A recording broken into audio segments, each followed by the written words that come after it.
Yep, good afternoon. Good luck to Conzo Martin and our basketball team as they start the season tonight. Know that they're very excited and wish them all the best, and we're going to be rooting for them right here in our football complex. After reviewing the game, again, like I said, after the game, I was proud of our effort, but effort alone is not enough. We did not play nearly clean enough or execute well enough in really any of the three phases to win a game. And as the coaching staff, I challenged them, we got to get more out of our schemes. We got to be more productive out of our schemes to put our players in a better position to be successful and help them execute. And we just didn't do a good enough job of putting our guys in positions and making sure that those guys could execute what we were asking them to execute in order to win. We left too many opportunities on the field, and like I told our team, and same thing I told our staff, effort is one thing, and that's good, but we got to play much better. Our goal is to be in that game, and we were in it the first quarter, but that's why you play 4 quarters, so we got to be much better moving forward, and we got to execute a lot better. New week, new opportunity versus South Carolina. Obviously, they're coming off a big win. I thought they played very well in all 3 phases. Coach Beamer is doing an outstanding job of getting the most out of his team. He's played 3 different quarterbacks throughout the season, and I think they're finding an identity with the young man they have right now. They lean on their running backs. Obviously, Kevin Harris led the SEC in rushing last year, and they've got 2 other backs that I think complement those guys really well. They're dynamic on the outside at wide receiver. Georgia had 2. They had 2 deep balls and have been productive throwing the ball vertically down the field. To the Josh Van, I believe is his name. Defensively, their front 4 is back, all starters. Number 1's a surefire NFL draft pick. I think he's probably potentially a first-round draft pick. Their 2 interior guys have gone against them several times. They're really good players.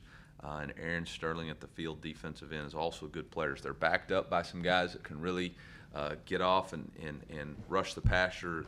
The young man Birch, I believe, was a 5-star kid out of South Carolina, so they're really talented there. The linebackers have a lot of playing experience. I feel like the young man Staley's been there for a long time, and obviously he's played a lot of SEC football and is very productive.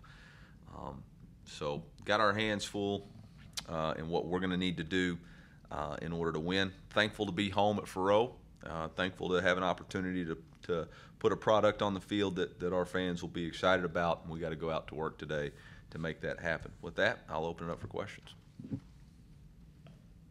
after looking at the film, kind of your assessment of what you saw out of Brady and Tyler, and going forward, if you don't have Connor, did Saturday change your mind on the approach at all? That would anything change with the way you play those guys? Yeah, after reviewing the film, I thought it was really very similar to what I said to the team. I thought those guys both played really hard. They both showed a lot of toughness. They both did some really good things, but at the end of the day, we didn't play well enough at that position in order to give ourselves a chance to win. We had a couple of really critical errors, specifically in the first half, that would have led us to continue drives. Obviously, the second drive of the game on a 3rd and 2, we had a busted play that just can't happen in that situation. The next drive on a 3rd and 2, we had a penalty that can't happen. We scrambled and end up, I wouldn't say diving, but fell short by a yard at the quarterback position. Like, those things just can't happen in order for us to against a quality opponent. And so we've got to improve. We missed a couple of throws, took a sack. I was proud of them. They didn't turn the ball over, but we were inaccurate in some of our passes. Again, we've got to continue to play better. I've got to continue to coach better. I've got to do a better job of putting them in a position to be more successful with the schemes and that we ask them to execute. And so that was my assessment of their play. Again, like I told both of them, I was extremely proud of the fact they didn't turn the ball over. They didn't put us, in jeopardy on either side of the field. But we've got to continue to be better and give us a chance to win that game. How we will play this game will be determined based on where we're at after tomorrow's practice and who we feel like is available and why they're available, and then that will determine the direction that we go. Coach,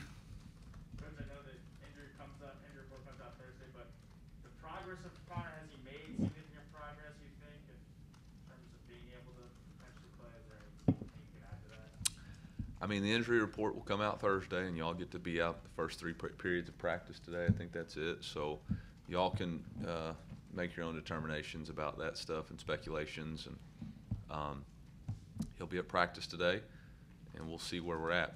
He's not 100%, but we'll see where we're at. And then, you know, us with the medical staff and him will make a determination on where he's at after today, and then make a determination Wednesday, and then we'll put out an injury report on Thursday.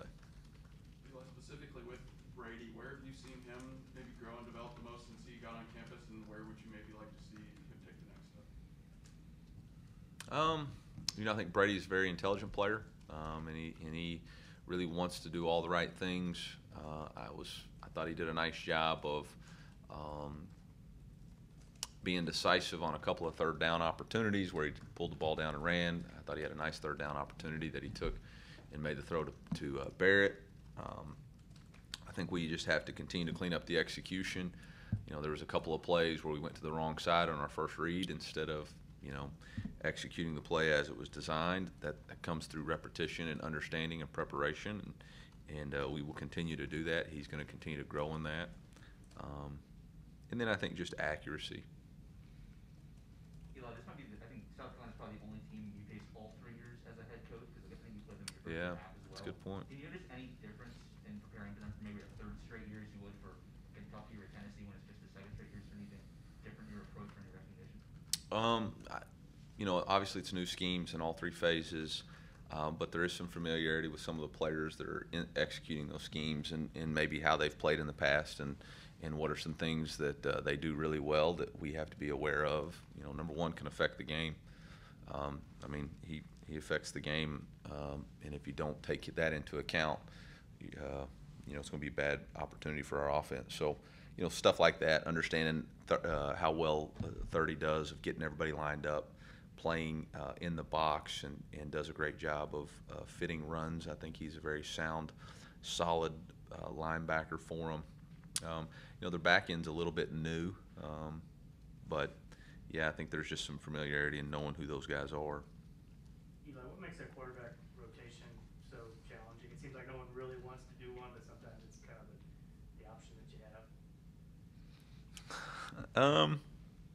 I think it's challenging because everybody has different strengths, and you know, for me as a play caller, I'm trying to attack a defense, and so it's really no different than how we utilize our routes or our running backs. It's, okay, well, he's better at this, so let's put him in on this play that attacks that defense. And I think, you know, we felt like going into the Georgia game, adding an extra runner into the game with Tyler would be beneficial, and I think he showed, you know, especially early in that game on the first 2 drives, why that was the case. You know, Brady does some other things, you know, in the pass game, reading coverages and some of that stuff that, okay, once we got into a game where we knew we needed to throw the ball, you know, that was going to be something that had to be played into. So I think really it comes into play into the player's strengths a little bit more.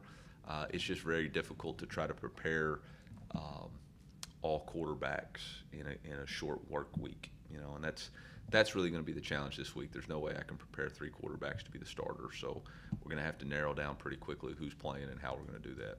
Tyler's throwing mechanics, how much is that kind of a work in progress, that sidearm thing? I don't know if that's what you'd like to see or that's just something he's always done. I like to see it when it's completed. You know, I think that's the big thing now in college football and really in the NFL is throwing the ball at different launch points and different arm angles. And I think what you have to do is be solid in your fundamentals first and then be able to expand on that. And when you watch NFL players and that's what they're doing, it's no different than when I was growing up. I'd work on my fadeaway free throw jumper like Michael Jordan because that was his shot, you know. But I wasn't obviously Michael Jordan. So in 7th grade when I'm posting up on the elbow and taking a fadeaway shot, my 7th grade basketball coach, Eddie Corder, was like, "What are you doing? Like, that's not..." You know, and I think that's the same thing now. We're seeing these guys. You see Aaron Rodgers, you know, flip the hips, and you see Patrick Mahomes scramble and sidearm balls, and Baker Mayfield and Russell Wilson, and you know, so those younger guys practice that stuff, and it's good, and we got to be able to do that, but we also got to secure our fundamentals first. And you know, Tyler's got a lot of natural ability and talent, and he's continuing to grow as a quarterback, and we're very excited about his future. So we'll get there. You know, we'll get there. That he's going to have a lot of opportunities to play quarterback.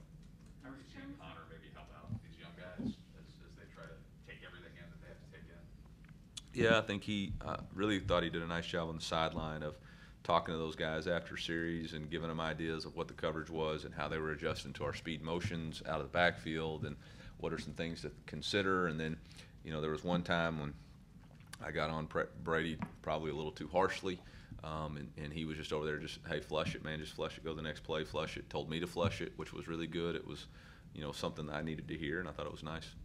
In terms of kind of, you know, that playbook and, you know, like you said, kind of going over what you're going to do with 3 different people preparing, when you're having 2 young quarterbacks like that, does that kind of, is the number of plays you're planning for can run, does that kind of go down just the lack of experience there? Like, how is that affected? Yeah, I think you have to limit your play, you know, your play call menu, and you also have to rely on what you call your DNA, which is things that you know that they've got banked reps on. You know, I think there's, you know, we install the same set of plays the first basically 6 days of practice every spring, every summer, and every fall camp, and so Brady's had the opportunity to install those now 4 times, so he's got memory recall and some of that stuff that maybe Tyler doesn't have just yet, and so you have to rely on those things.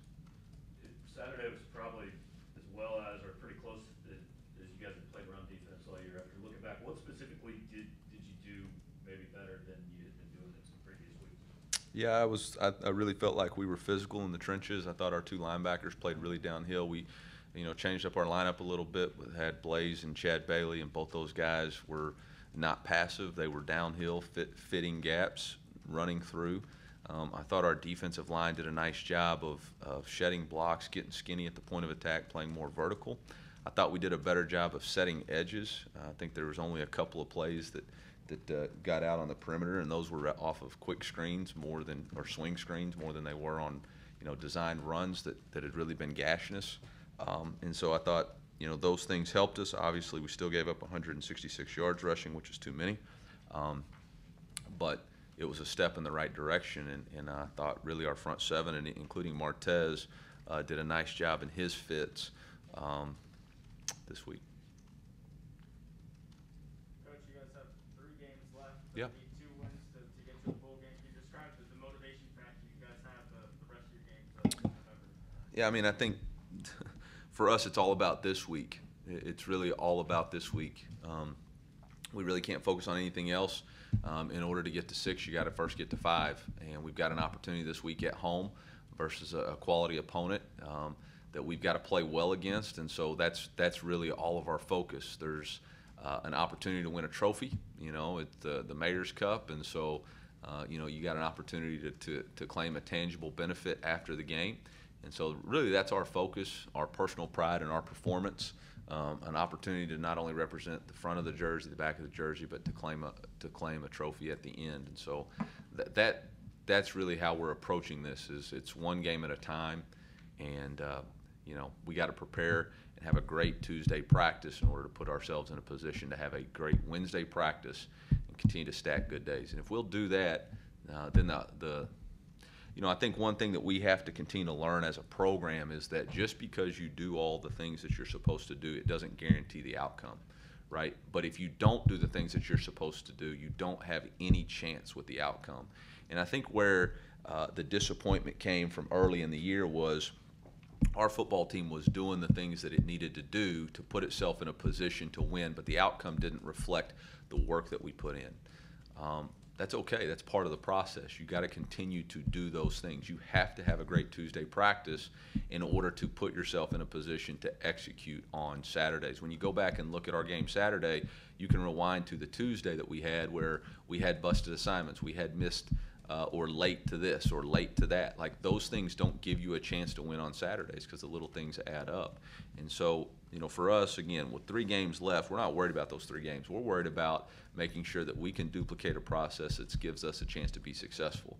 And in order to do that, we got to have a great Toughness Tuesday. We got to show up. We have to have great meetings, great walkthrough focus. We got to have a great practice with fundamentals and techniques. We got to make mistakes, fix those mistakes, correct those mistakes, take the teaching from the classroom to the walkthrough to the practice.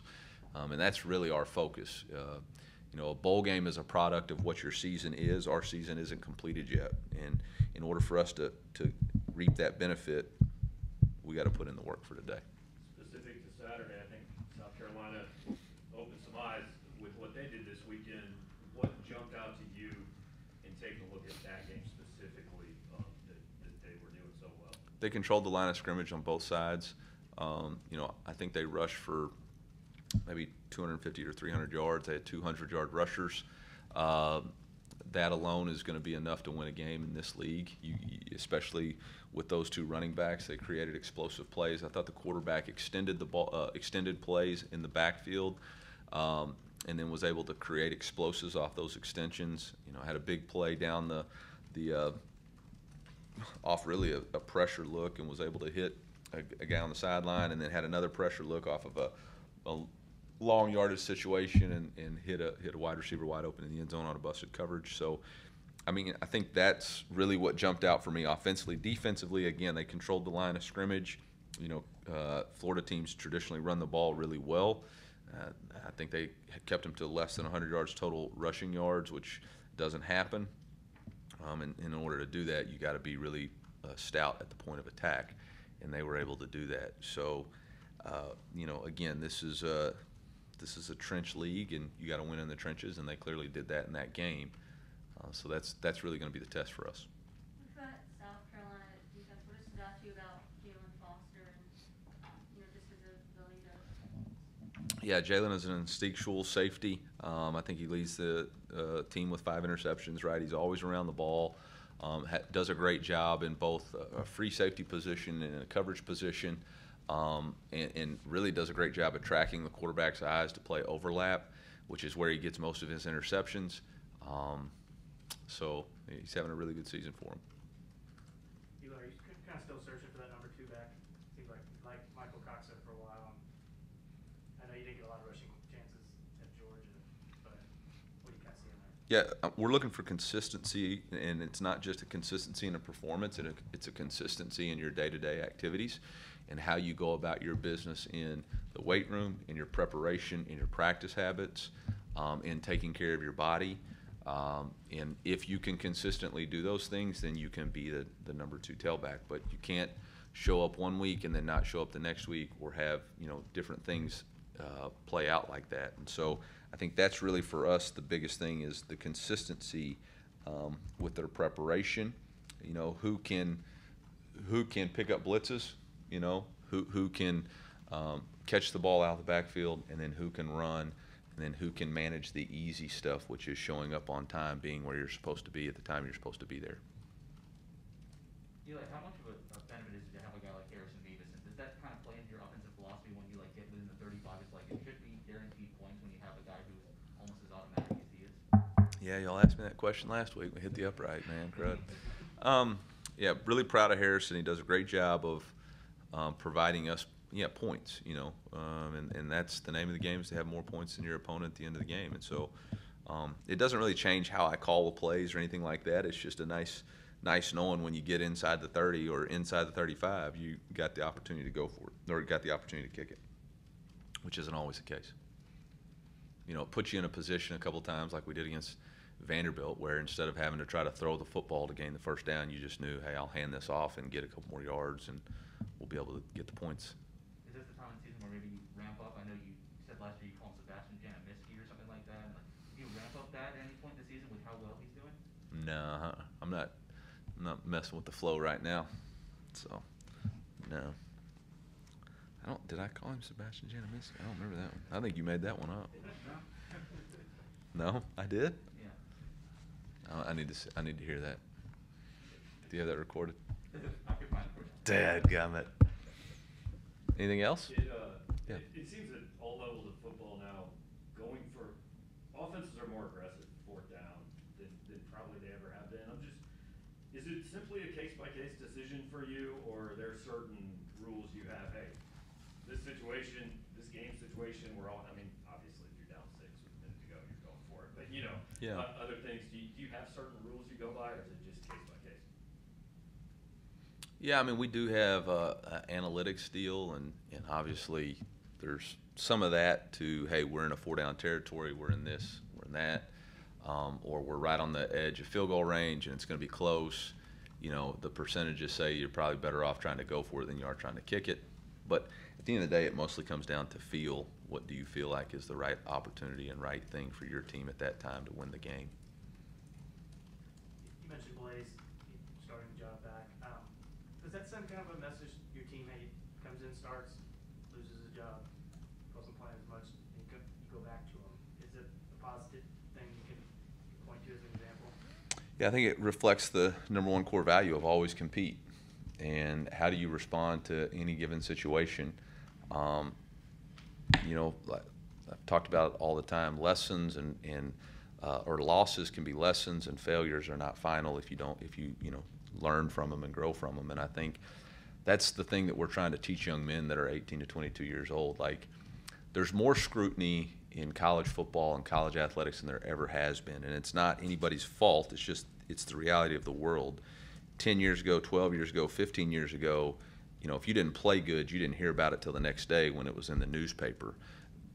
If you don't play good or miss a play, it's immediately advertised on every social media account, and you may not see it till after the game, but your parents are seeing it. So then as soon as you attach to your phone, you're immediately attached to a result. And what we've got to be able to do is detach from the result and engage in the process of, how do I become the best version of myself by continually competing to improve?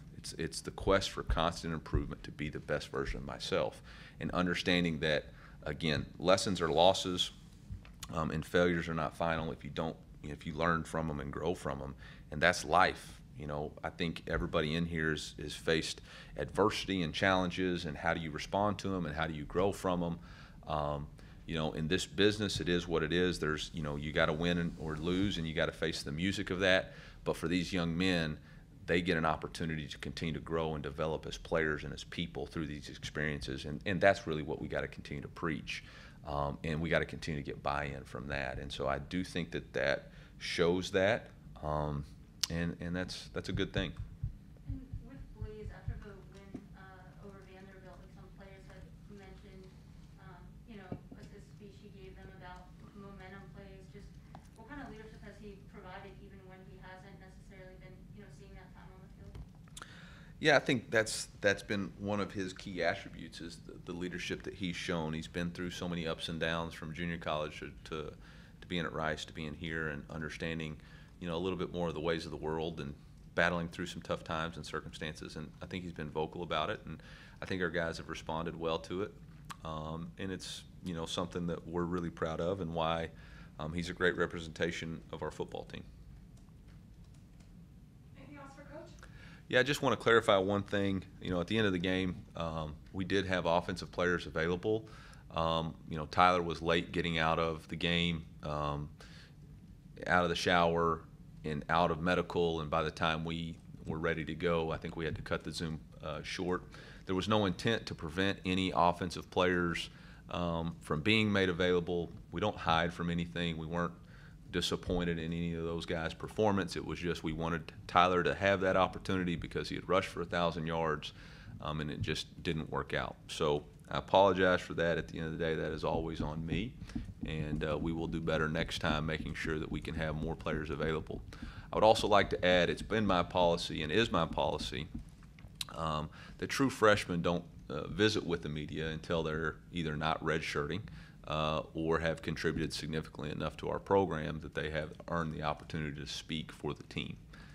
As of right now, I think Mekhi Wingo is the only freshman that has spoken, and maybe Dominic Lovett, because those two guys clearly are not redshirting and have played in more games than they will be able to.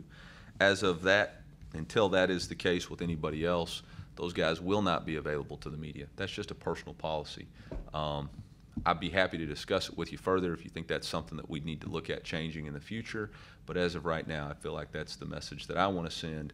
I'd rather focus on the seniors and juniors and sophomores who have done more on the field to contribute. Because when you recruit highly recruited freshmen or whatever, they're always going to be the natural, hey, we want those guys to speak. But they've got to earn that opportunity. And there's plenty of guys who are performing at a high level that can speak better about where we're at with the football team. Has nothing to do with a lack of trust or a lack of transparency within our program. It's just a personal protocol that I have in place. And so just wanted to address that. And again, if there's anything that I'm doing that y'all feel like needs to be changed or addressed, please visit with Molly or myself, and we would love to make ourselves more accessible. I understand that y'all have a job to do and need to do it well, and we have a job to do and we need to do it well, and we need to work together to do that. It's definitely not a us versus y'all, and definitely don't have a mistrust or anything with that with the media. We're not trying to keep anything away from you.